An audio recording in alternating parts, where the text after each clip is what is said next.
शेतकऱ्यांना कर्जमाफी अरे शेतकऱ्यांची कर्जमाफी लाडक्या बहिणी कृषी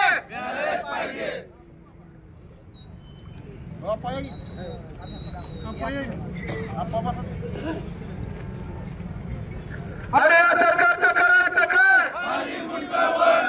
शेतकऱ्याच्या जखमेवर मीठ मारणारा भाजप सरकारचा जनतेची दिशाभूल करणारा भाजप सरकारचा बरं भाजप सरकारचं करायचं काय भाजप सरकारचं करायचं काय या भारतीय जनता पार्टी सरकारनं निवडणुकीच्या वेळेस जी आश्वासनं दिली जी खोटी आश्वासनं दिली त्या खोटी आश्वासनामुळे ते सत्तेवर आलं आपण बघतो की महाराष्ट्रातील आपल्या ज्या लाडक्या बहिणी आहेत त्या योजनेचा सर्व पक्षांनी त्यांना हे केलं किंवा अनुमोदन दिलं की चांगली योजना आहे परंतु त्यांनी निवडणूक डोळ्यासमोर ठेवून लाडकी बहीण योजना चालू केली आणि निवडणूक झाली भाजप सत्तेवर